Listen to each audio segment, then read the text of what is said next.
क्या क्या सबसे मेन चेंजेस आने वाले हैं 2025 में?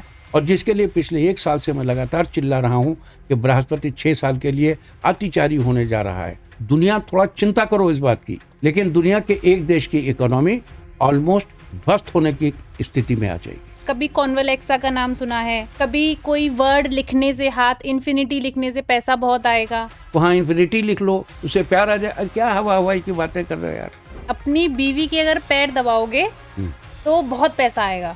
अब मैं उनको नॉनसेंस इडियट मन में होते हुए भी नहीं कह रहा हूँ कि लक्ष्मी जी की आरती मत करो वरना लक्ष्मी जी चली जाती। What A nonsense. इतना मूर्ख आदमी, एकदम जाहिल आदमी, केवल पॉपुलैरिटी गेन करने के लिए कोई नॉनसेंस बात कर देंगे। मांगलिक और नॉन मांगलिक को लेके बड़ी डिबेट है। किसी पेड़ से विवाह करा देना या शिव विष्णु की प्रतिमा से विवाह करा देना, ये ठीक नहीं। तो किसी भी वृक्ष जिससे आप विवाह कर रहे हैं, अगर उसमें नेगेटिविटी है और ये नेगेटिविटी आपकी बेटी के साथ चली गई तो बड़ी आफत हो जाएगी ना। बागेश्वर धाम बाबा, उनकी शादी की बड़ी चर्चाएं चलती हैं, किससे शादी होगी। देखिए, इनको एक से अधिक विवाह का योग। आजकल ना लोग बड़े डरते हैं 2 नामों से, दोष, कालसर्प दोष और एक पितृ दोष। आकाश में अगर 3 प्लेनेट ना हो तो ज्यादातर पंडितों को खाना मिलना मुश्किल। एक है शनि, एक है राहु और एक है केतु। ऐसा कुछ भी नहीं है। This is all nonsense having no meaning. तो पितृ कृपा अगर नहीं मिल रही है तो उसे पाने के प्रयास कीजिए। क्या उपाय कर सकते हैं कि अगर 2025 में किसी की हेल्थ लंबे टाइम से खराब चल रही है? ओम ऐं क्लीं बृहस्पतये नमः। ओम ऐं क्लीं बृहस्पतये नमः। ये मंत्र 2025 के लिए सबसे इंपॉर्टेंट मंत्र। पापा, हम बात करते हैं अब तंत्र की। तंत्र का अर्थ हु महाकाल खोपड़ी हड्डी नहीं होता। बिना तंत्रे बिना मंत्रे विजय आशाति निष्फला। जीवन में तंत्र मंत्र के बगैर विजय की आशा तो कुछ है ही नहीं। इस मंत्र को करके ओम ह्रीं कर्ण पिशाच में करने कथय हुम फट स्वाहा। अडानी साहब बहुत तेजी से उदित हो रहे हैं। मैं अपनी दाम विद्या से कहता हूँ 14 मई के बाद से अडानी साहब का समय शुरू होगा और 2031 तक ऐसे हर षड्यंत्र का मुंह तोड़ जवाब देंगे।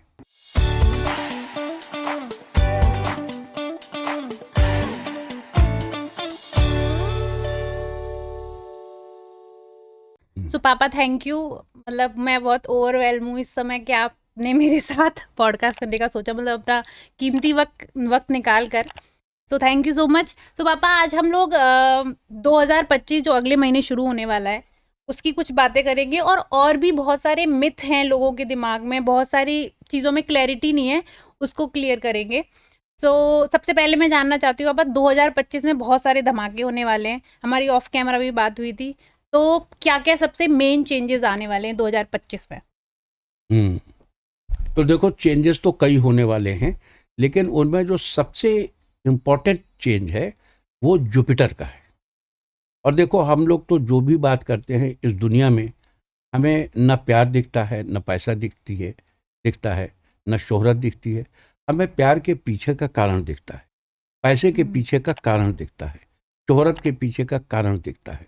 तो दुनिया में पैसा होगा या नहीं, उसका कारण है बृहस्पति, यानी देव गुरु बृहस्पति, जिसे अंग्रेजी में हम कहते हैं जुपिटर। और जिसके लिए पिछले 1 साल से मैं लगातार चिल्ला रहा हूं कि बृहस्पति 6 साल के लिए अतिचारी होने जा रहा है। बृहस्पति 6 साल के लिए अतिचारी। दुनिया थोड़ा चिंता करो इस बात की। और वही बृहस्पति अभी मार्च के बाद जब अतिचारी 14 मई 2025 से अक्टूबर 2025 के बीच एक ही राशि से 5 महीने में निकल जाएगा, तो समझ में आएगा कि दुनिया में बृहस्पति अतिचारी होने के क्या असर है। आपको याद होगा जब कोरोना आया था जी, तो बृहस्पति अपनी नीच राशि में अतिचारी हुआ था, और आपने पहले ही उसकी भविष्यवाणी करी थी। जी बिल्कुल। और कोरोना के दौरान लोगों को समझ में आई बृहस्पति के अतिचारी होने के दुष्प्रभाव सारी दुनिया ने देखे। और एक बार फिर 6 वर्ष के लिए बृहस्पति अतिचारी होने जा रहा है। और इस बार उसका इम्पैक्ट 2 चीज़ों पर बेसिकली होगा। पहला, उसका जो अपना एलिमेंट है, यानी फाइनेंस, दुनिया के पैसे पर इसका असर होगा।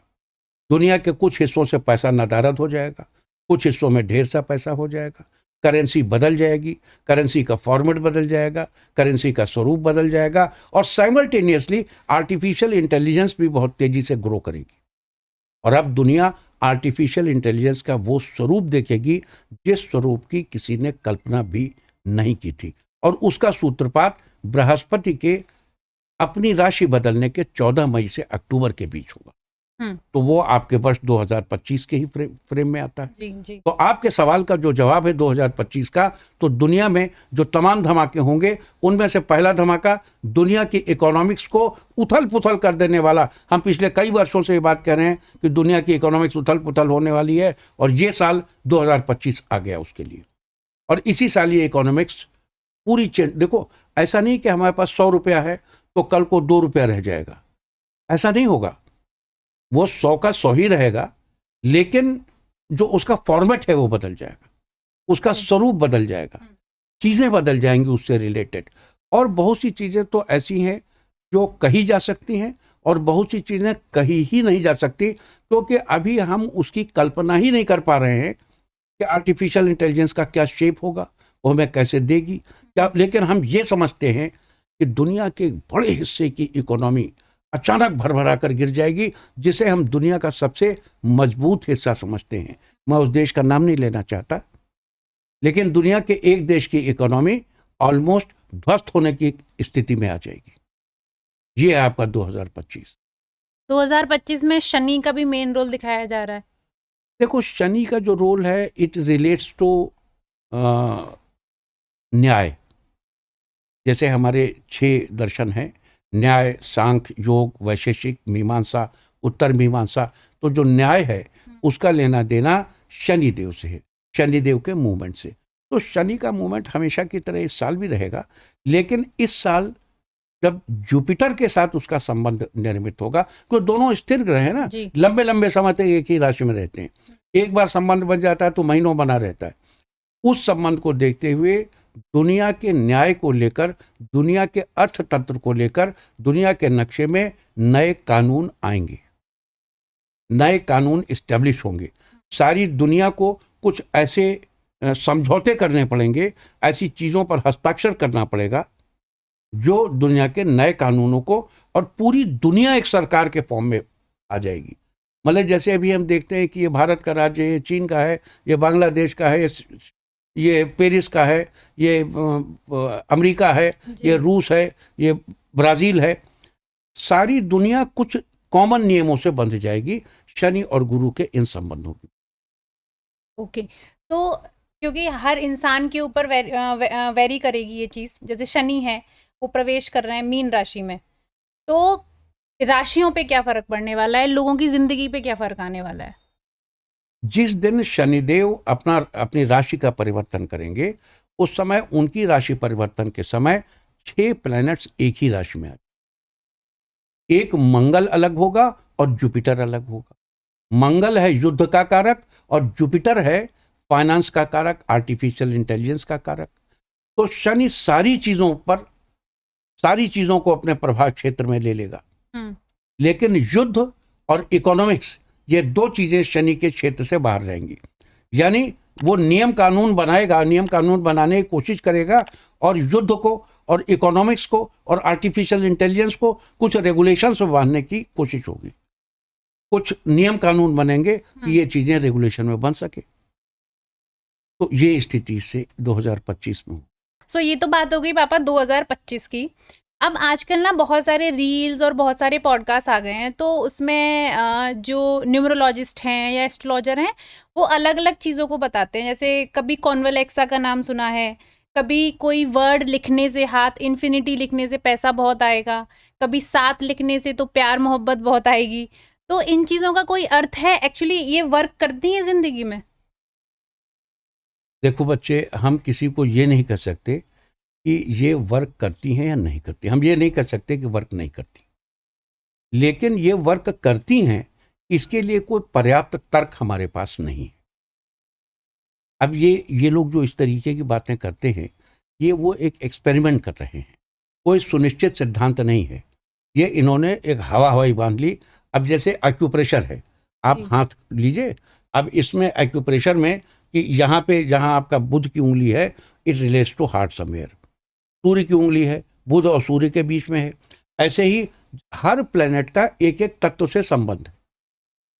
तो अब जैसे मान लीजिए कि शनि का क्षेत्र है, यहाँ पर आप 8 का अंक लिख लें तो आपको बड़ा फायदा होगा।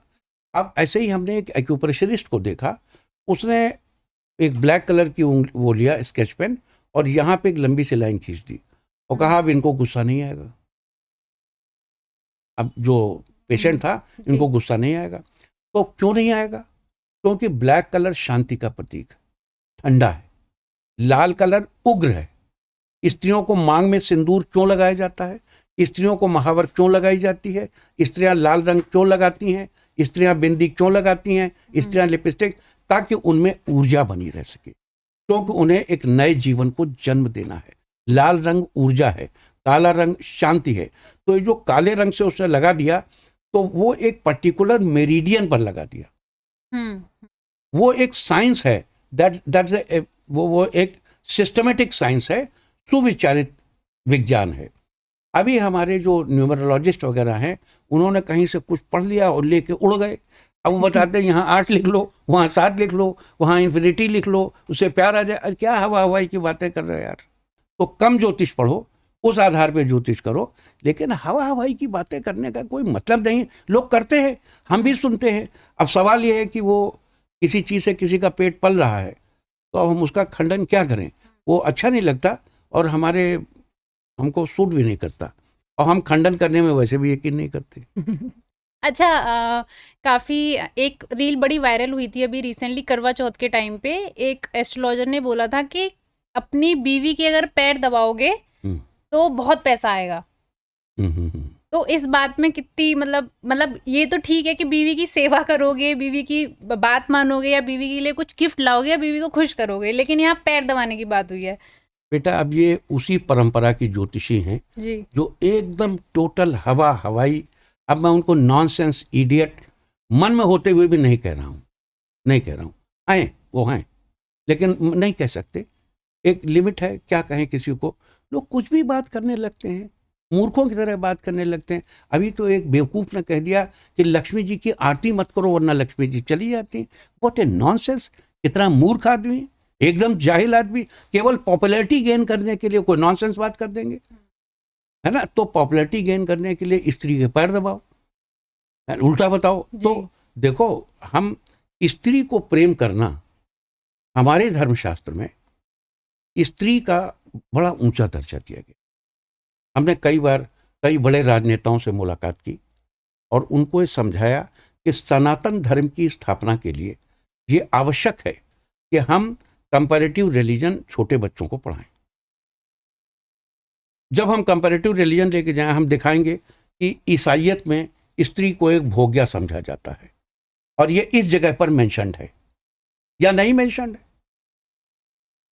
इस्लाम में हर व्यक्ति मोहम्मद साहब का गुलाम है, मोहम्मद साहब अल्लाह के गुलाम है, हर व्यक्ति मोहम्मद साहब का गुलाम है, और स्त्रियां सबकी गुलाम है, मतलब स्त्रियों की दर्जा गुलाम का है।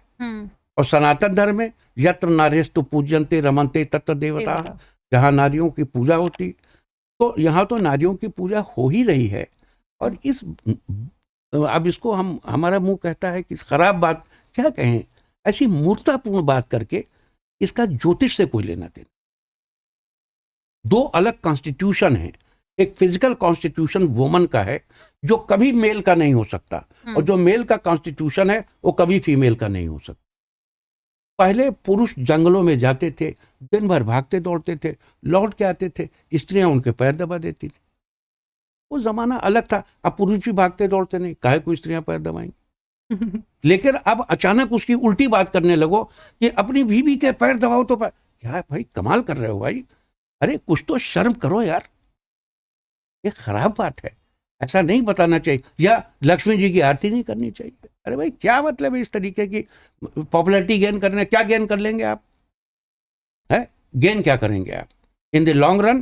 केवल भली बुरी बातें, हमारे हमसे नहीं, सारी दुनिया से। और दुनिया गाली देती है ऐसे लोग, क्या अजीब सी बात कर रहे हैं। इसी से पहले हमारे यहाँ पे ज्योतिष में, पहले हमारे यहाँ पे नक्षत्रों को देखा जाता था।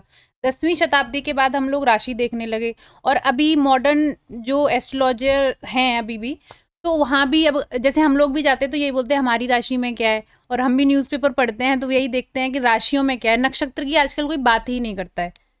तो राशियों को पहला दर्जा और नक्षत्रों को दूसरा दर्जा दे दिया गया है। इस पे आपका क्या कहना है? राशियां हमने अरब ज्योतिष से इंपोर्ट की। जी। यवन जातक और वृद्ध यवन जातक, इनका अध्ययन करने से आइडिया मिलता है राशियों के बारे में। एक नक्षत्र के 4 चरण होते हैं, एक राशि में 9 चरण नक्षत्रों के होते हैं, यानी 2.25 नक्षत्रों की एक राशि। हमने ये हमारे कुछ साथियों ने कैलकुलेट किया कि 360 डिग्री है, 12 पार्ट्स में डिवाइड कर लो और इस तरीके से इनको राशियां बना लो। It was definitely a composition, एक बढ़िया सा कंपोजिशन बना करके चीज़ों को प्रेडिक्ट करने की कोशिश की गई। लेकिन देखो, दुनिया को 12 हिस्सों में नहीं बांटा जा सकता, सिर्फ 12 हिस्से में नहीं बांट सकते। लेकिन जब हम कहते हैं 12 हिस्सों में नहीं बांटा जा सकता, तो साइमल्टेनियसली ये भी जुड़ा है कि केवल 27 हिस्सों में थोड़े बांट लेंगे। 27 नक्षत्र हैं, तो लाखों हिस्सों में बांटने का भी प्रोविजन नहीं है। तो अभी हम 27 हिस्से में बांटते थे, अब राशियां लेने के बाद 12 हिस्से, थोड़ा कम हो गया, तो टेंटेटिव मिला जुला। अब इसमें भी जो राशियां हैं, इनमें भी कई तरह की राशियां। देखो, एक तो हर आदमी की लग्न है, यानी जिस समय आपका जन्म हुआ उस समय पृथ्वी की पूर्व दिशा में कौन सी राशि उदित हो रही थी, वो आपकी लग्न है जी। दूसरी, जिस राशि में चंद्रमा बैठा है वो इंडियन राशि है, जिस राशि में सूर्य बैठा है वो वेस्टर्न राशि है, जिसको आप सनसाइन कहते हैं। जी जी। एज पर सनसाइन, अब एज पर सनसाइन दुनिया में तमाम चीजें बिक रही हैं। अब तो टाई भी सनसाइन के हिसाब से है, कफलिंग्स भी सनसाइन के हिसाब से हैं, लेकिन क्या वो मून वाले साइन पे काम करता है? ज्यादा शॉर्ट 2.25 दिन चंद्रमा रहता है, वो ज्यादा सूक्ष्म है, ज्यादा बढ़िया है, ज्यादा एक्यूरेट है। सूर्य तो एक राशि में 1 महीने तक रहता है, 1 मंथ। तो तरह तरह की राशियां हैं और ये एक ड्यू कोर्स ऑफ इवोल्यूशन है। इसमें हम इसके लिए स्वतंत्र हैं, हम चाहे तो किसी भी चीज को आउटराइटली रिजेक्ट करते हैं। हम मना कर सकते हैं कि भाई हम नहीं मानते, हमारे यहाँ नक्षत्र ही मानते थे, हम नक्षत्र ही मानेंगे। अरे भाई, आपको नक्षत्र मानने के लिए कौन मना कर रहा है? आप नक्षत्र मानिए ना। लेकिन एक पद्धति और आ गई, उस पद्धति को भी पढ़ लीजिए, उस पद्धति को भी देख लीजिए, उसको भी आजमा लीजिए। वो अगर आपको सही लगती है तो उसको अख्तियार कर लीजिए आप, है ना जी। उसको आप अपने प्रैक्टिस में ले आइए, और प्रैक्टिस में लाके कोई बड़ी बात नहीं है। और राशियों से लोग पूछते हैं तो बताने में सुविधा भी है लोगों को, ज्योतिषी भी अपनी बात कह पाता है। और इस सारी दुनिया में जो फंडामेंटल है वो एक कम्युनिकेशन है। जैसे हम आपको कहना चाहते हैं आने वाले 2.25 साल आपके गड़बड़ रहेंगे, या आने वाले 2.5 साल में आप बहुत तरक्की करेंगे, तो वो राशि के हिसाब से, नक्षत्र के हिसाब से, नक्षत्र के एक चरण के हिसाब से है, तारा चक्र के हिसाब से है, अवकड़ा के हिसाब से है, अष्टक वर्ग के हिसाब से, किस हिसाब से, ये हमसे जातक नहीं पूछता, वो पूछता गिव मी द रिजल्ट, है ना। तो इसलिए नक्षत्रों और राशियों के झगड़े में न पड़ना ही समीचीन है हमारी राय में, कि आप दोनों को पढ़ लीजिए, दोनों को देख लीजिए, मिला जुला कर बात कीजिए। अच्छा बाबा, लोगों को बहुत कंफ्यूजन रहता है इस मामले में कि लोग क्योंकि बहुत सारे लोगों को अपनी डेट ऑफ बर्थ भी नहीं पता, तो जो लोग को डेट ऑफ बर्थ नहीं पता वो नाम वाली राशि देख सकते हैं, जो नाम से पहले अच्छे से स्टार्ट होता है। हाँ, उससे देख सकते हैं। It effect to the 20 to 30% of your life. ये आपके जीवन के 20-30% हिस्से को बता देता है ज्यादातर, लेकिन वही बताती है जो डेट ऑफ बर्थ में लिखा होता है। हाँ, ज्यादा एक्यूरेट बताता है, ज्यादा परसेंटेज है उसका। नेक्स्ट क्वेश्चन, आपने ना अभी चंद्रमा का नाम लिया तो मेरे दिमाग में क्वेश्चन आया कि चंद्रमा मन का कारक होता है, हमने आपसे बहुत सुना है। तो चंद्रमा ऐसे कौन से उद्योगपति हैं, कौन से ऐसे सोसाइटी के लिए जो वर्क कर रहे हैं, जो उनकी कुंडली में समानता दिखाता है? बड़ा सुंदर क्वेश्चन है। देखो, उद्योगपतियों की जन्म पत्रिका में आत्मबल देखना चाहिए।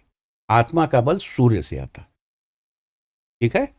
चंद्रमा का संबंध मन से है, और चंद्रमा को उच्च मनोबल, निम्न मनोबल, अच्छे मनोबल, खराब मनोबल, पॉजिटिव मनोबल, नेगेटिव मनोबल, क्रिएटिव मनोबल, डिस्ट्रक्टिव मनोबल, ऐसे हिस्सों में हम डिवाइड कर सकते हैं, राइट। तो चंद्रमा को हम एक स्वस्थ मनुष्य और एक मेंटल मनुष्य के रूप में ले सकते हैं। जैसे लूनेटिक्स भी होते हैं, नॉन क्रिमिनल लूनेटिक्स भी होते हैं। भारत की जेलों में तमाम नॉन क्रिमिनल लूनेटिक्स बंद हैं। उनको लेकर के कई बार कानून बनाने के बाद तो ये उन पर कानून नहीं बनता। तो जो चंद्रमा है, इट रिलेट्स टू मन, और मन ही मनुष्य को, अब सुसाइड क्यों होता है? जब चंद्रमा बड़ी खराब स्थिति में होता है तो एक फ्रैक्शन ऑफ मोमेंट में आदमी सुसाइड करता है, and that is because of चंद्रमा। हाँ, और बड़े बड़े काम आदमी कैसे करता है, एक चट्टान से दूसरी चट्टान पर छलांग लगाने के लिए इसी चंद्रमा की जरूरत पड़ती है। वो डर के आगे जीत जो है वो इसी चंद्रमा से आती है। यही चंद्रमा है जो मनुष्य को भय से आगे ले जाता है। यही चंद्रमा है जो मनुष्य को भय मुक्त करता है। यही चंद्रमा है जो मनुष्य को बड़ी ऊंचाइयों पर चढ़ा देता है। यही चंद्रमा है जो मनुष्य आकाश का, अंतरिक्ष का भेदन करा देता है। और यही चंद्रमा है जो मनुष्य को समुद्र की गहराइयों से अमृत ढूंढ लाने के लिए बल देता है। तो चंद्रमा को हम इन फॉर्म से ले सकते हैं। इसको उद्योगपतियों के साथ यूं रिलेट कर सकते हैं कि उनका चंद्रमा। अच्छा, दूसरी चीज एक बात और, अगर आपको किसी का सूर्य जानना है तो उसके पिता को देखो और समझो। किसी के चंद्रमा के बारे में जानना है तो उसकी मां को देखो और समझो। किसी का मंगल जानना है तो उसके भाइयों का उसके प्रति व्यवहार, उसको देखो समझो। किसी की बहन के बुध जानना है, बहन देखो। स्त्रियों में पति जानना है, बृहस्पति देखो। पुरुषों में शुक्र जानना है, उसकी स्त्री को देखो। आप सारे रिलेशंस के बारे में जान जाए। तो उद्योगपतियों का चंद्रमा नॉर्मली मजबूत होता है और अधिकांश उद्योगपति ये बात कहते हैं कि मुझे मेरी मां ने ये बल दिया, ये मनोबल मुझे मेरी मां से मिला। ये चीज आपको सभी उद्योगपतियों में बहुत कॉमन मिलेगी। उनका नॉर्मली चंद्रमा बड़ा मजबूत होता है। आज सवाल ये कि मजबूत चंद्रमा और हल्का चंद्रमा क्या है ना? हाँ। शुक्ल पक्ष की अष्टमी से लेकर पूर्णिमा तक और पुनः कृष्ण पक्ष की अष्टमी तक यहां चंद्रमा में बल होता है। कृष्ण पक्ष की अष्टमी से लेकर पुनः शुक्ल पक्ष की अष्टमी तक चंद्रमा बलहीन होता है। चंद्रमा में बल नहीं होता क्योंकि अभी अमावस्या की तरफ जा रहा है। जब ये आया कृष्ण पक्ष की अष्टमी तक, यहां तक तो थोड़ी बहुत ताकत थी, अब ताकत छीन हो गई। घटता बढ़ता चांद रोज ही, तो ताकत छीन होते होते अमावस्या को जाके पूर्ण शून्य हो गया उसका बल। और फिर देखो ज्यादातर जो सुसाइड्स होते हैं वो अमावस्या और पूर्णिमा के करीब होते हैं, ज्यादातर सुसाइड्स। और फिर अमावस्या से उसने बढ़ना शुरू किया, जब अष्टमी को आया तो उसको बल मिलना शुरू हुआ। अब जब आप व्यक्ति की जन्म पत्रिका देखते हैं और देखते हैं शुक्ल पक्ष की त्रयोदशी को जन्म हुआ है, तो जाहिर है कि मनुष्य का चंद्रमा यानी मनुष्य का मनोबल ऊंचा होगा। अब ये दूसरी बात है कि चंद्रमा उस व्यक्ति की जन्म पत्रिका में 3, 6, 11 का मालिक तो नहीं है, 8वें 12वें का मालिक तो नहीं है। ये अकल अलग बात है। यह चंद्रमा कहाँ बैठा है? चंद्रमा केतु या राहु के साथ नहीं बैठा है, चंद्रमा शनि के साथ नहीं बैठा है, चंद्रमा पाप से प्रभावित नहीं है। तो ये सब चीजें अलग मुद्दे हैं, लेकिन एक कॉमन चंद्रमा का बलवान और चंद्रमा का निर्बल होना इस तरह डिसाइड होता है। पापा जी, एक नेक्स्ट क्वेश्चन करूंगी कि मांगलिक और नॉन मांगलिक को लेके बड़ी डिबेट है कि कुछ लोग बोलते हैं कि अगर मांगलिक लड़का है या लड़की है तो उसकी नॉन मांगलिक से शादी नहीं हो सकती, और अगर हो सकती है तो वो पेड़ से शादी या फिर किसी एनिमल से शादी, ऐसा कुछ बता देते हैं पंडित जी। तो ये कितना सच है? अब इसके 2 पार्ट्स हैं जी। एक पार्ट तो ये कि आदमी मंगली होता कैसे, वाई मंगली एंड हाउ मंगली। मंगल अग्नि है। मंगल की दृष्टि अपने घर से पहले, चौथे, 7वें, 8वें और 12वें स्थान पर होती है। मंगल अगर जन्मपत्रिका में पहले बैठा है और 7वां स्थान जीवन साथी का होता है। अगर लग्न में बैठा है पहले स्थान पर तो 7वां स्थान 7th हो गया। अगर चौथे बैठा है तो 7वां स्थान चौथा हो गया। अगर 7वें में बैठा है तो 7वां स्थान तो है ही वहीं पे। अगर 8वें में बैठा है तो 7वां स्थान 12वां हो गया। अगर 12वें में बैठा है 7वां स्थान 8वां हो गया। मंगल जहां बैठता है जिसे देखता है उसे जला देता है। तो अगर जन्मपत्रिका के पहले, चौथे, 7वें, 8वें, 12वें स्थान पर मंगल बैठा है तो वो जातक की जीवन साथी की जन्मपत्रिका को पूर्ण दृष्टि से देख रहा है और उसको जलाने का प्रयास कर रहा है। ठीक। तो अब इसमें अगर देखें तो 42% लोग मंगली होते हैं, इसलिए मंगली को इतनी बड़ी आफत नहीं है। इसके अलावा और 20 रास्ते हैं, धनुर्वायु, मतलब नियम है कि अगर चंद्रमा वक्री हो, चंद्रमा अस्त हो, चंद्रमा उच्च का हो, चंद्रमा नीच का हो, ऐसी स्थिति में मंगलिक दोष नहीं होता। एक दूसरी चीज देखो कि अगर एक मंगली है और दूसरे के 63 एकादशे राहु, 63 एकादशे शनि, 63 एकादशे भौवा, सर्वदोष विनाश कर।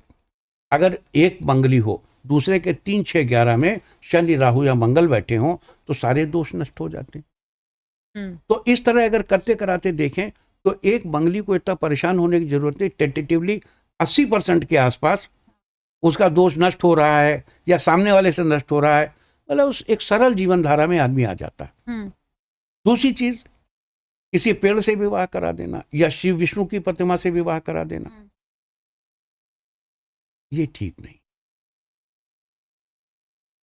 पहले मंगलिक दोष निवारण होता था तो कन्या का एक प्रॉपर विवाह किया जाता था और मंगलिक दोष निवारण का एक विधान था। अब वो मंगलिक दोष निवारण विधान प्रैक्टिकली पॉसिबल नहीं है। दूसरी बात, पेड़ से विवाह कराना, ये बिल्कुल भी हम इसको स्ट्रांगली मना करते हैं। कि देखो, वास्तुशास्त्र में नियम है, वास्तुराज वल्लभ एक किताब है, उसमें दिया है कि किन किन पेड़ों की लकड़ी लेनी चाहिए, किन किन पेड़ों की लकड़ी नहीं लेनी चाहिए। उसमें नियम है कि ऐसा वृक्ष जिस पर बिजली गिर गई हो, ऐसा वृक्ष जो श्मशान जाने के रास्ते में पड़ता हो, श्मशान के मार्ग में पड़ता हो, श्मशान में पड़ता नहीं, रास्ते में पड़ता हो, तो भी नहीं लेना चाहिए।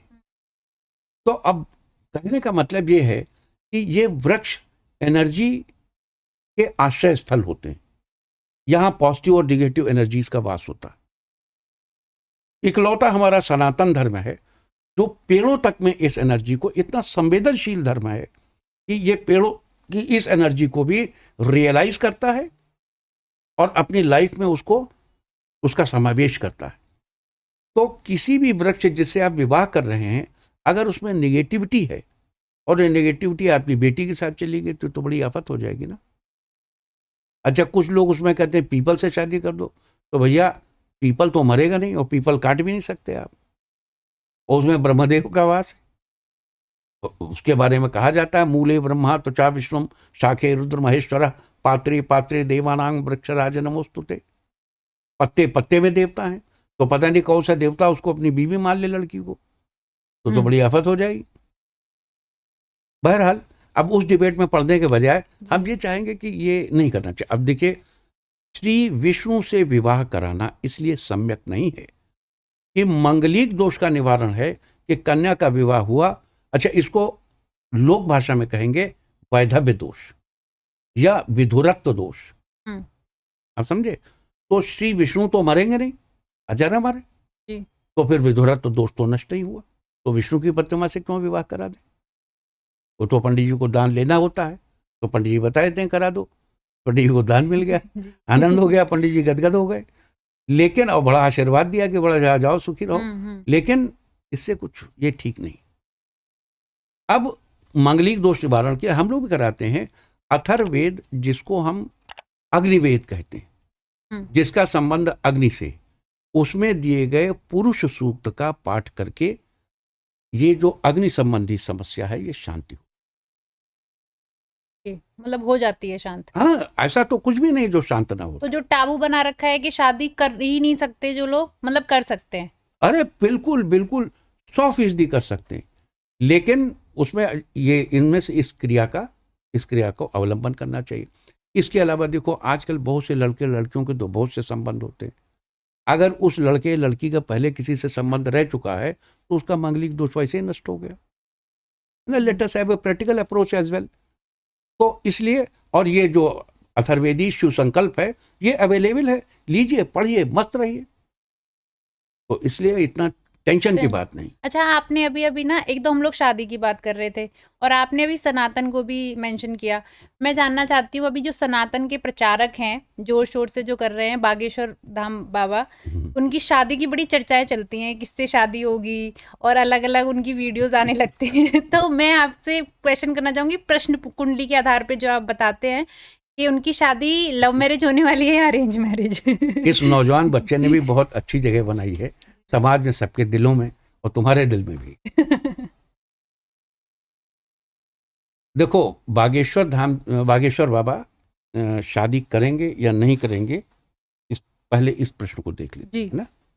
सबसे पहली बात तो ये है कि क्या इनका विवाह होगा, ये पहला प्रश्न। तो अब ये लव मैरिज करेंगे, अरेंज मैरिज तो सेकेंडरी हो गया ना। तो अब इस प्रश्न कुंडली के मुताबिक देखिए, इनको एक से अधिक विवाह का योग। एकाधिको इस समय 28/11/2024 शाम 5:50 वृषभ लग्न है। लग्न का स्वामी गुरु अष्टम चला गया है। एकादश राहु है, पंचम केतु है, छठे चंद्रमा है, सूर्य बुध सप्तम है, लग्न में गुरु है, नीच का मंगल थर्ड हाउस पे। तो एकाधिक विवाह का योग है। और विवाह प्रेम कम अरेंज्ड होगा, मतलब विवाह इन नौजवान की पसंद का होगा। मतलब कि ये अब क्लियर हो चुका है, ऑडियंस सुन लो, बागेश्वर बाबा का शादी होने वाली है, वो भी एक से ज्यादा भी हो सकती है। तो नेक्स्ट क्वेश्चन करना चाहूंगी पापा मैं। आजकल ना लोग बड़े डरते हैं दो नामों से, दोष, काल सर्प दोष और एक पितृ दोष। दोनों अलग अलग हैं, लेकिन मैं जानना चाहती हूँ सबसे पहले कि पितृ दोष एक्चुअली में लगता कैसे है और लोग कैसे इससे निजात पा सके। मतलब काफी लोग डरे होते हैं। देखो, आकाश में अगर 3 प्लेनेट ना हो तो ज्यादातर पंडितों को खाना मिलना मुश्किल हो। एक है शनि, एक है राहु और एक है केतु। इन्हीं से भयभीत होकर के, अच्छा, सामान्य आदमी प्रसन्नता से कोई ज्योतिषी को पैसा नहीं देना चाहता। जहां पर विपदा परत है सो यावत यह देश। अधिकांश लोग परेशान होकर ही आते हैं। तो अब बाबाओं ने, ये जो ज्योतिषी हैं, बाबा नहीं ज्योतिषी लोग, वो शनि राहु केतु बताते बताते थक गए। तो एक नए दोष का इन्वेंशन हुआ। क्या है? काल सर्प दोष। ऐसा कोई सांप आ रहा है फरफराता हुआ, दे धड़ाक से डस लेगा भी, ऐसा कुछ भी नहीं है। This is all nonsense having no meaning. हाँ, ये एक एस्ट्रोलॉजिकल सिचुएशन है कि राहु और केतु 180 डिग्री पे होते हैं। अगर सारे ग्रह एक ही तरफ हो जाएं तो हाँ, एक यूनिफॉर्मिटी इन द प्लैनेट्स हो सकती। It's a probability, we accept it. लेकिन ये कोई ऐसा दोष नहीं है कि वो काल सर्प है और देर ठाए से भी डस लेगा आके। क्या मतलब है इसका? ऐसे क्यों डराते हो भाई लोगों को? और रही पितृ दोष की बात, तो देखो, विष्णु धर्मोत्तर पुराण में भी दिया गया है, बहुत से पुराणों में दिया गया पितरों के बारे में कि 8 दिन तक ये करना चाहिए, ऐसे करना चाहिए। अभी प्रत्येक अमावस्या को पितृ प्रसन्न होकर आपको वृद्धि का मार्ग देते हैं। अब देखो बच्चे, यहां एक शब्द है दोष। ये एक निगेटिव थॉट है। पॉजिटिव थॉट ये है कि पितृ आपको आशीर्वाद दे रहे हैं या नहीं दे रहे हैं। जब आप दोष कह देते हो तो लगता है पितृ कोई डंडा लेके पीट रहे हैं या आपका भाग्य लेके भागे जा रहे हैं, ले जाएंगे वहां पितृलोक में, वहां रख के उसका अचार डालेंगे। ऐसा कुछ नहीं। पितृ आपको शुभाशंसा दे रहे हैं या नहीं दे रहे हैं, ये महत्वपूर्ण। अब यहां दोष शब्द तो मिट गया ना जी। तो पितरों का आपको आशीर्वाद प्राप्त है या नहीं? तो पितरों का आशीर्वाद कैसे मिलेगा? जब आप पितरों के लिए सत्कर्म करेंगे। पितरों के लिए, अब इसके लिए देखो, अभी वैसे भी समय कम पड़ेगा अगर मैं उसकी चर्चा करूं कि लोग पूछते हैं जो पितर मर गए या दूसरे जन्म में चले गए उनको कैसे मिलेगा भाई? क्या मतलब है पितरों के लिए देने का? हमारा शास्त्र जो कि विशुद्ध विज्ञान है, जो बोसांस पर आधारित है, जो ये न्यूट्रॉन प्रोटॉन इलेक्ट्रॉन से आगे का है, वो विज्ञान सुनिश्चित करता है कि अगर हमारा कोई पितृ नरक में है तो उसे हमारा दिया गया भोजन इस फॉर्म में मिलेगा। अगर स्वर्ग में है तो दिया गया भोजन इस फॉर्म में मिलेगा। अगर वो पुनर्जन्म ले चुका है तो दिया गया भोजन इस फॉर्म में मिलेगा। ये प्रकृति है। या अभी उसने जन्म नहीं लिया है तो उसको इस फॉर्म में मिलेगा, या जन्म लेकर पुनः जन्म ले लिया है तो भी इस फॉर्म में मिलेगा। प्रकृति वाष्प रूपेण, वाष्प के रूप में चीजों को कन्वर्ट करती है। 3 डायमेंशन उनका कन्वर्जन होता है और कन्वर्जन होकर आपके द्वारा दिया गया अन्न, जो कुछ भी आप देते हैं अपने पितरों के निमित्त, वो विशिष्ट परिस्थितियों में, विशिष्ट दशाओं में, विशिष्ट फॉर्म में लोगों को सर्व होता है। और हमारी प्रकृति का, हमारे सूर्य का एक बड़ा सशक्त नियम है कि हमारा सूर्य किसी का उधार नहीं रखता, किसी का उधार नहीं रखता। आपने अपने पितृ के प्रति किया, उसके पितृ के प्रति किया, उनके पितृ के प्रति किया, किसी के प्रति किया। आपने जो कुछ भी किसी के निमित्त दिया, हमारा सूर्य उसे कई गुना करके आपको वापस कर देता है। तो पितृ कृपा हमें मिल रही है कि नहीं, दोष शब्द तो बड़ा खराब है, कोई दोष बिल्कुल दोष की बात नहीं करते। पितृ कृपा हमें मिल रही है कि नहीं मिल रही है, ये महत्वपूर्ण। तो पितृ कृपा अगर नहीं मिल रही है तो उसे पाने के प्रयास किए जाए। क्या उपाय कर सकते हैं? हर अमावस्या को दूध चावल की खीर बनाकर अपने छत पे रख दीजिए और दूध चावल की खीर बनाकर खिलाइए। ब्राह्मण को खिलाइए, ब्राह्मण न मिले तो आप गाय को भी खिला सकते हैं। गाय तो सबसे सुकोमल जानवर है। गाय क्यों इतना इंपॉर्टेंट है हमारे यहाँ? क्योंकि गाय में हर्ष नाम का एलिमेंट सबसे ज्यादा होता है। गाय जब अपने बछड़े को देखती है तो उसका सारा हर्ष, एक एक अणु से निकलकर हर्ष उसके दूध में भर जाता है। इसीलिए गाय का दूध अमृत है। तो दूध नहीं, अमृत, क्योंकि हर्ष का एलिमेंट है उसमें। तो पितृदोष का पिछले जन्म से कोई लेना देना नहीं? देखो, पिछले जन्म का लेना देना पितृदोष से नहीं है। अब तो लोग उसको डीएनए तक घसीट लाए हैं, उसको पितृदोष को लोग समझाने के लिए डीएनए का भी इस्तेमाल करने लगे हैं कि साहब डीएनए में जुड़ जाता है। अरे डीएनए जो जुड़ जाता है ब्रह्म बाधा भयंकरा, वो थोड़ा डिफरेंट चीज है, वो पितृदोष नहीं है, वो दूसरी चीज है। पिछले जन्म के कर्म क्रियमाण, फ्यूचर में किए जाने वाले कर्म, पीछे से किए हुए कर्म, इनका पितृदोष से संबंध नहीं है। इनका संबंध आपके अपने कर्मों से है और आपके अपने कर्मों से मिलने वाले रिजल्ट से। अब म्यूजिक जो ऐसी चीज है ना कि लोग, मतलब एक सैड म्यूजिक होता है, एक हैप्पी म्यूजिक होता है, लोग उस हिसाब से अपना मूड चेंज करते रहते हैं। तो क्या एस्ट्रोलॉजी का भी कोई संबंध है इससे?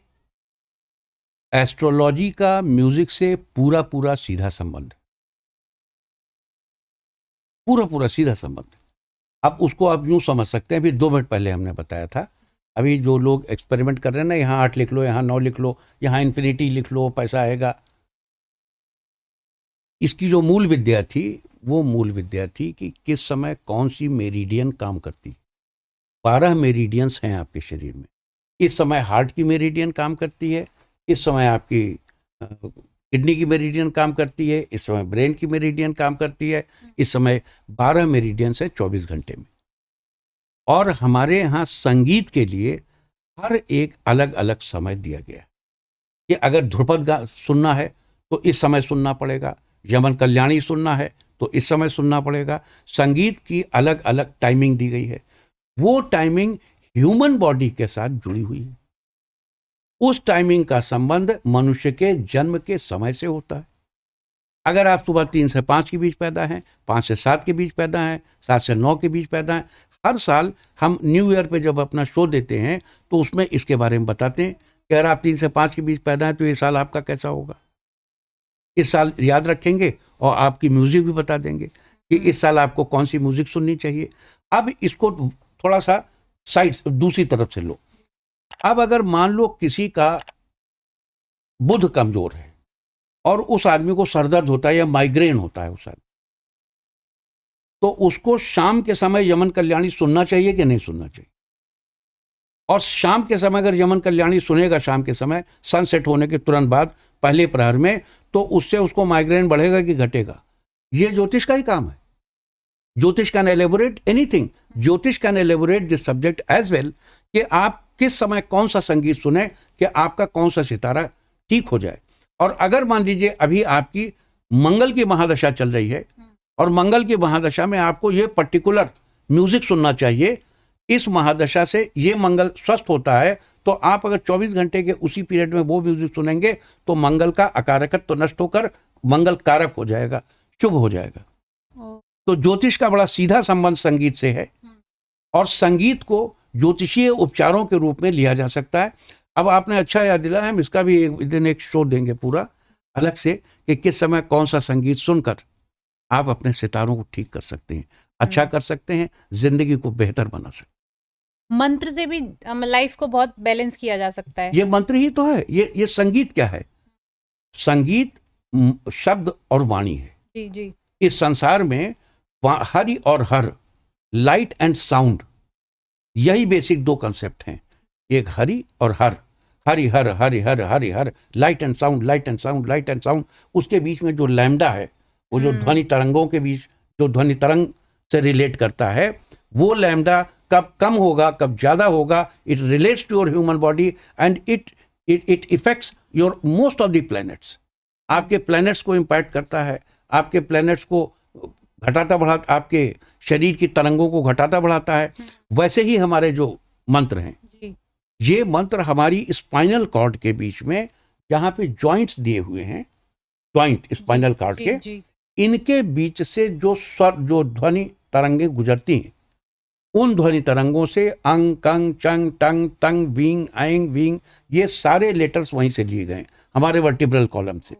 और जब हम कोई भी बोलते हैं कि आंग, क्रोंग, रिंग, तो वो हमारे एक वर्टिब्रल कॉलम में पर्टिकुलर जगह पे हिट करते हैं। और जैसे हमारा ये ब्रेन है, क्योंकि इस दुनिया में एटीट्यूड इज एवरीथिंग, है ना। इन्हीं आंखों से हम गिड़गिड़ाते हैं, आदमी सुनता नहीं। इन्हीं आंखों से हम ताक देते हैं तो आदमी की पैंट गीली हो जाती है। आंखें वही हैं, फर्क एटीट्यूड का। ये एटीट्यूड हमारे अंदर ब्रेन क्रिएट करता है। ब्रेन की हजारों नर्व सेल्स हैं। ये नर्व सेल्स एक मेरुरज्जु बना करके हमारे वर्टिब्रल कॉलम से होकर नीचे तक आती हैं। नीचे 3.5 चक्कर गोल गोल घूम के, जैसे सांप ने अपने पूंछ को अपने मुंह में ले लिया हो, इस शेप में होती हैं। तो जब हम ये मंत्र पढ़ते हैं, आंग, रिंग, क्रोंग, तो एक पर्टिकुलर एरिया में मंत्र ठकठकाते हैं। यानी आपने नीचे से एक रस्सी पकड़ के ऊपर आप घंटी बजाने की कोशिश कर रहे हैं। आप अपने ब्रेन की एक सेल को एक्टिवेट करने की कोशिश कर रहे हैं। वो एक सेल आपका एक एटीट्यूड जनरेट करेगी। इसीलिए आपके जैसे सरस्वती है तो उसका ऐंग बीज है। लक्ष्मी के लिए श्रींग पढ़ना चाहिए, जगत की माया के लिए ह्रींग पढ़ना चाहिए, दुनिया में कामनाओं की पूर्ति के लिए क्लींग पढ़ना चाहिए, क्लींग से जुड़े हुए मंत्र पढ़ने चाहिए। अब दुर्गा देवी को सभी देवताओं का मिला हुआ रूप कहा जाता है। इनका नवाण मंत्र क्या है? ओम ऐंग ह्रींग क्लींग चामुंडाई विच्चे। ऐंग भी है, ह्रींग भी है, क्लींग भी है, सब आ गए उसमें, राइट। तो ये मंत्र जो हैं, इनका सीधा संबंध हमारी दुनिया से है, हमारे शरीर से है, हमारे ग्रहों से है, हमारे ग्रहों को ठीक करने से। जी मैं इसी में पूछना चाहूँगी, क्योंकि सारे जो व्यूअर्स हैं ना, वो क्विक वाली चीज़ें पूछते हैं कि अगर 2025 में किसी की हेल्थ लंबे टाइम से ख़राब चल रही है, तो वो कौन से मंत्र का जप कर सकते हैं जिससे कि चीज़ें बेटर हो? ये कितना सुंदर सवाल है कि इसके लिए तुमको बड़ा पुरस्कार मिल रहा है। थैंक यू पापा। वो रीजन देर भाई, देखो ये समसामयिक सवाल है। ये 2025 में हर आदमी को समझ में आएगा। देखो 2025 में जो सबसे इंपॉर्टेंट चीज है वो आर्टिफिशियल इंटेलिजेंस है। Equally important finance. ओम ऐं क्लीं बृहस्पतये नमः। ओम ऐं क्लीं बृहस्पतये नमः। ये मंत्र 2025 के लिए सबसे इंपॉर्टेंट मंत्र। ओम, वैसे बृहस्पति का तंत्रोक्त मंत्र क्या है?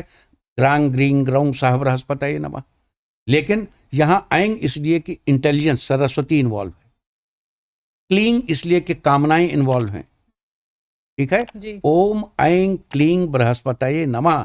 इस मंत्र को पढ़ने से 2025 में आने वाली उथल पुथल से प्रत्येक व्यक्ति बहुत शांत रहे, चाहे वो किसी भी लाइफ के किसी भी लाइफ के किसी भी पार्ट का हो, किसी भी एज का हो, उसके प्लैनेट्स कैसे हो, फेवरेबल हो, अगेंस्ट हो, गुड हो, बैड हो, लेकिन ये एक कॉमन मंत्र अगर आदमी पढ़ेगा तो 2025 की उथल पुथल से प्रत्येक व्यक्ति को मुक्ति मिलेगी, आराम मिलेगा। पापा हम बात करते हैं अब तंत्र की। आजकल बड़े पॉडकास्ट आ रहे हैं और तंत्र को बहुत ही नेगेटिव एस्पेक्ट में दिखाया जा रहा है कि बहुत ही नेगेटिव चीज़ों के लिए यूज़ हो रहा है तंत्र। तो आपका क्या मानना है, तंत्र सिर्फ नेगेटिव चीज़ों के लिए यूज़ होता है या पॉजिटिव एस्पेक्ट में भी यूज़ कर सकते हैं? इसमें पहला सवाल तो हमें लगता है कि तुम्हें पूछना चाहिए, तंत्र है क्या? जी जी बिल्कुल है कि तंत्र है क्या? जी।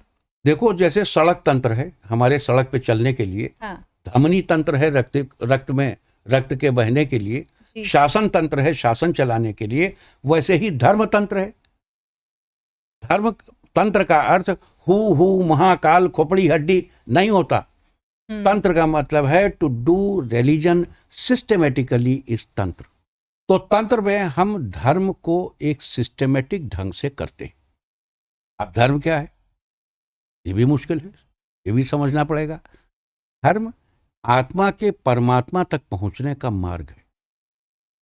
और आत्मा के परमात्मा तक पहुंचने के मार्ग में ये जो दुनिया है इसको हम ओवरलुक नहीं कर सकते, जो शरीर है इसको हम ओवरलुक नहीं कर सकते, इसकी आवश्यकताओं को हम ओवरलुक नहीं कर सकते।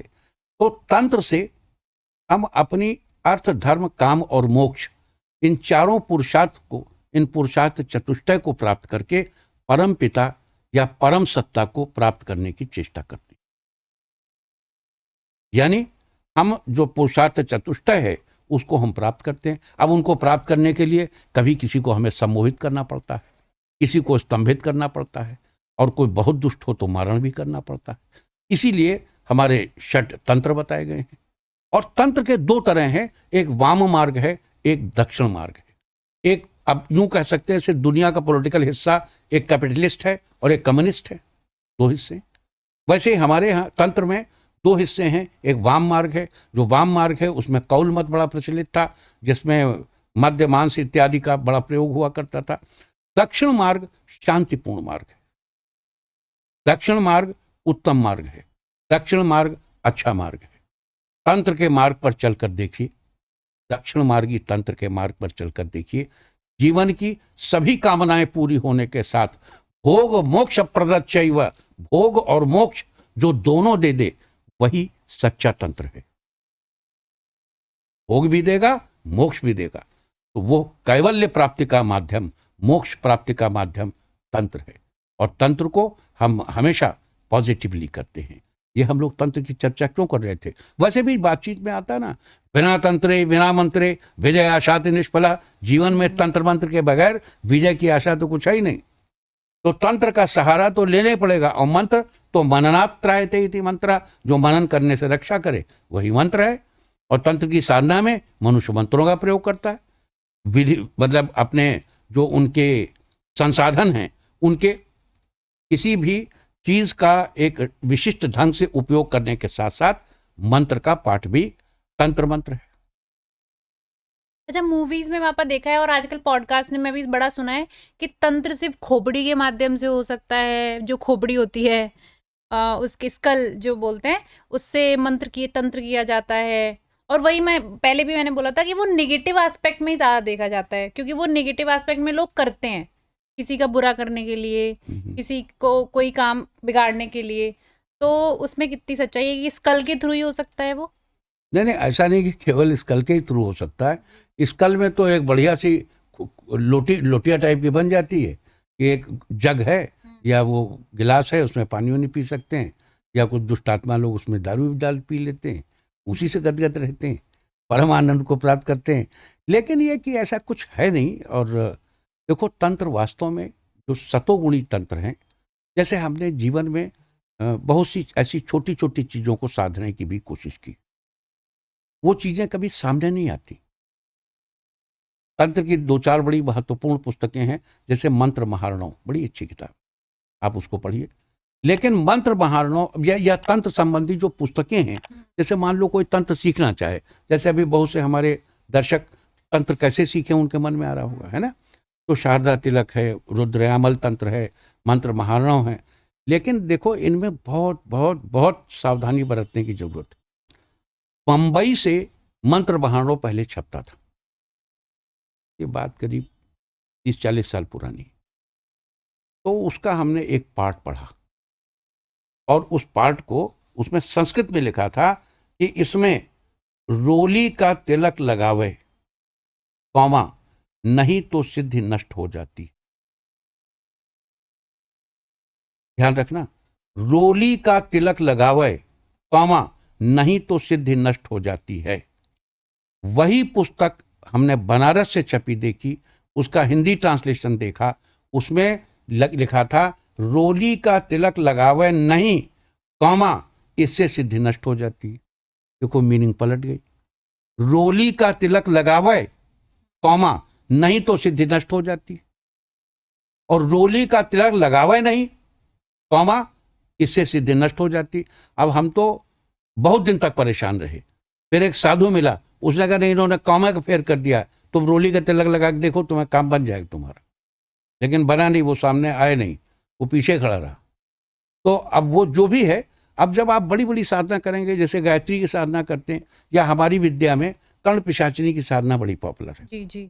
है ना, कुछ लोग कर्ण पिशाचिनी की साधना करते हैं कि आप जयपुर चले जाइए और फलानी, हम उनके घर भी गए थे, हम खुद भी गए थे उनसे कि विद्या मांगने आए हैं, तो उन्होंने पहले कहा कि अब चलो छोड़ो, किसी का बाय नेम लेके चर्चा नहीं करनी चाहिए। हमारे लखनऊ में पंडित परमेश्वरी द्विवेदी रहा करते थे, अब वो है नहीं, प्रैक्टिसिंग भी नहीं है। जिनकी जयपुर वालों की हम बात कर रहे हैं, वो आपका हाई स्कूल रोल नंबर वगैरह बता देंगे, मतलब जितनी चीज़ आपको मालूम हो सब वो बता सकते हैं, लेकिन विद्या किसी को सिखा नहीं सकते। वो पहले बताते हैं वहाँ जाओ शाकंभरी देवी जाओ, फिर ये करो वो करो, बाद में साल 6 महीने बाद कहते हैं, कोई किसी को देता नहीं। लेकिन पंडित परमेश्वरी द्विवेदी के यहाँ जब हम जाया करते थे तो बड़ा बिगड़ जाते थे हमारे, बहुत चीखते, हम उस समय हम समझ नहीं पाते थे, बड़े बुजुर्ग थे, हम कितनी बार उनका पैर पकड़ पकड़ के लौट गए कि महाराज ये विद्या हमको सिखाइए। अच्छा, उनको तो इतनी तगड़ी कर्ण पिशाचिनी भी कई तरह की होती, उसमें एक अतीतानागत वर्तमानानि, मतलब अतीत आगत वर्तमान तीनों की बात करती है, और अधिकांश सबसे सरलता से सिद्ध होने वाली कर्ण पिशाचिनी वो है जो अभी अब जिनका हम नाम ले रहे थे, जिनसे हम सीखने गए थे, उन्होंने सिखाया गया कुछ नहीं। तो खैर बहरहाल, लेकिन इन विद्याओं के बारे में बड़े बड़े ग्रंथों में बड़ी बड़ी कंफ्यूजिव बातें कही गई हैं। फॉर एग्जाम्पल, कर्ण पिशाचिनी के बारे में कहा गया है कि श्री कृष्ण द्वैपायन व्यास ने इस मंत्र को करके ओम ह्रीं कर्ण पिशाच में करने कथय हुम फट स्वाहा, इस मंत्र को 1,00,000 बार करके कर्ण पिशाची को सिद्ध कर लिया था, कर्ण पिशाचिनी। ये शास्त्र में कहा गया, यह कोई हम अपनी तरफ से नहीं करें। उसी में नीचे लिखा है, ब्रह्म विद्या के जानकारों को यह विद्या नहीं सिद्ध करनी चाहिए। अब हमारी ये नहीं सोचना, हमने तो बाद में गायत्री की भी साधना की, गायत्री के पुरुष चरण किए 24-24 लाख के, एक से ज्यादा पुरुष चरण किए, कई पुरुष चरण किए, लेकिन हम ये न समझ पाए कि क्या कृष्ण द्वैपायन व्यास को ब्रह्म विद्या नहीं थी क्या? व्यास जी जिन्होंने महाभारत लिखा, उन्होंने कर्ण पिशाचिनी की साधना एक पर्पस से की कि भाई हम उसमें बताते हैं कि अभिमन्यु ने अपने बाएं हाथ से तीर निकाला और दाहिने हाथ से तरकस पर चढ़ाया और उसको कान तक खींच के मारा, तो वहां वेद व्यास जी तो खड़े नहीं थे। वो कुछ लोग बता रहे हैं कि वो दूर से देख रहा था, एक बालक जो धृतराष्ट्र को सुना रहा था, तो उसने बताया, लेकिन ऐसा सब कुछ नहीं बताया, बहुत पार्ट उसने नहीं भी देखा। तो इन्होंने कर्ण पिशाचिनी सिद्ध करके उससे एक एक चीज जानकारी हासिल करके और उससे उन्होंने उस ग्रंथ की रचना की। इट्स ओके, लेकिन फिर नीचे ये क्यों लिखते हो कि ब्रह्म विद्या के जानकारों को ये विद्या नहीं करनी चाहिए? क्यों भाई? हमको देखो, अब हमने बड़ी कोशिश की कि हमको भी पता चल जाए, तुम्हारा रोल नंबर वगैरह बता दें, धड़ाक से पैर पकड़ लो। जब पंडित परमेश्वरी द्विवेदी के यहाँ हम गए तो उन्होंने हमारी पत्नी को बताना शुरू किया कि रामस्य सुंदरी कन्या, अब वो तो बड़ा राम सुंदरनाथ शुक्ला हमारे उनका ससुर साहब का नाम था, हमारी पत्नी तो गदगद हो गई। उनका माता कृष्ण किशोरी च, अब इनकी माता का नाम कृष्ण किशोरी था। तो हम दोनों में अभी भी धराशायी, अच्छा ज्योतिष के हम अच्छे जानकार तभी थे, तो हम ये समझ पाए किस विद्या में दिया हुआ है, कहाँ से, तो बाद में समझ में आया कर्ण पिशाचिनी से। हम बहुत बार उनके पास गए, महाराज सिखा दीजिए, तो कुछ दिन बाद जब हम गायत्री साधना करने लगे तो बिगड़ जाते थे, हमको भगा देते थे, हाथ पकड़ घर से बाहर कर देते थे, भाग जाओ यहाँ से। तो क्या करें, लेकिन विद्या का ऐसा ही है इस संसार में। लेकिन कुल मिला के ये जो दाम मार्गी सिद्धियां हैं ये बेहतर है, ये शांति देती है, ये कोई अशांति देती। अरे किसी को ये बता के तुम्हारे बाप का नाम ये, तुम्हारे बाबा का नाम ये, तुम्हारी फाइल वित्त मंत्रालय में पड़ी है, बता के हम क्या कर लेंगे, क्या बिगड़ जाएगा? लेकिन अपनी दाम विद्या से हम आज इस तारीख को ये कहते हैं, देखो जैसे भारतवर्ष में अभी ये एक उद्योगपति हैं, नाम ही ले लेता हूं, अडानी साहब। मैं अडानी जी से कभी मिला नहीं हूं। अडानी साहब के विरुद्ध अभी अमेरिका में 60-70 मुकदमे लिख दिए गए। अडानी साहब बहुत तेजी से उदित हो रहे हैं, पश्चिम की नजरों में एक खल रहा है। अमेरिका तो किसी को बर्दाश्त ही नहीं करता कोई उठता हुआ हो। तो मैं अपनी दाम विद्या से, अब यह काम वाम विद्या से संभव नहीं है, मैं अपनी दाम विद्या से कहता हूं कि अगले साल 14 मई के बाद से अडानी साहब का समय शुरू होगा।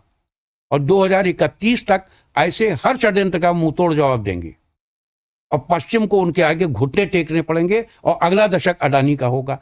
ये दाम विद्या से प्राप्त अंतश्चेतना से ही कहा जा सकता है। अब मेरी बात समझ रहे हैं ना बच्चे? जी। ये है तंत्र। तंत्र में दाम विद्या और वाम विद्या का फर्क ये, इस तरीके के फर्क आते हैं जीवन में और तंत्र का इस तरीके से हम इस्तेमाल करें। तो इस सिलसिले में देखिए, आपके सभी दर्शकों से मेरा निवेदन है कि हमारे यहाँ भारतवर्ष में जो सनातन धर्म का सर्वश्रेष्ठ है, जिसके सनातन के नाम पे तुम्हें कुछ नौजवान बच्चे की याद आने लगी अरे भाई, सनातन का बहुत से लोग प्रचार कर रहे हैं, वो बच्चा भी he is doing very nice, I appreciate.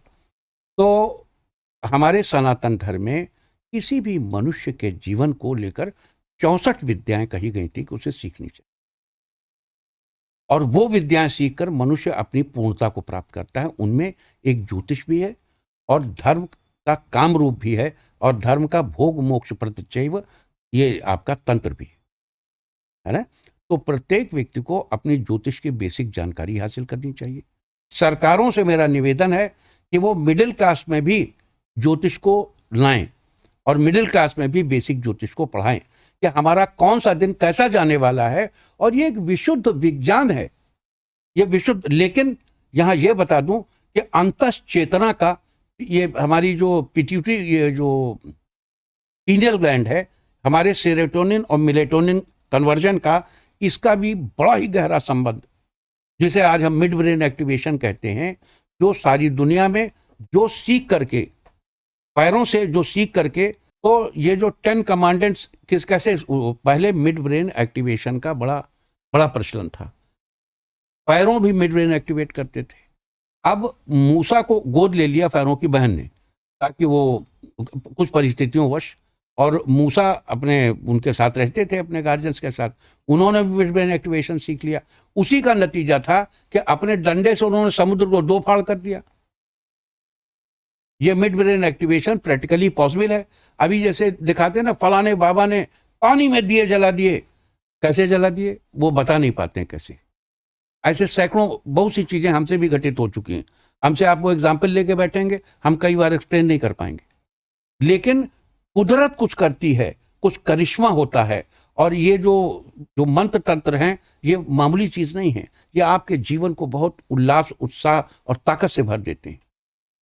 तो आपको हमेशा अपने मिड ब्रेन को जगाने की कोशिश करनी चाहिए।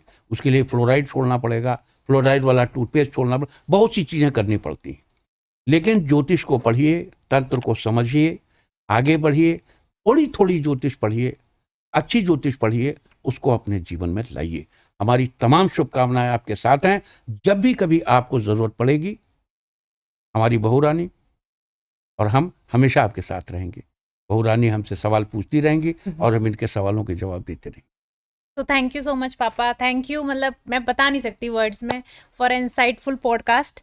तो अगर आपको ये पॉडकास्ट ऑफ कोर्स अच्छा लगेगा, अगर ये आपको पॉडकास्ट अच्छा लगा हो तो प्लीज़ लाइक कर दीजिए, शेयर कर दीजिए और हमारे चैनल को सब्सक्राइब कर दीजिए। जय हिंद, जय भारत।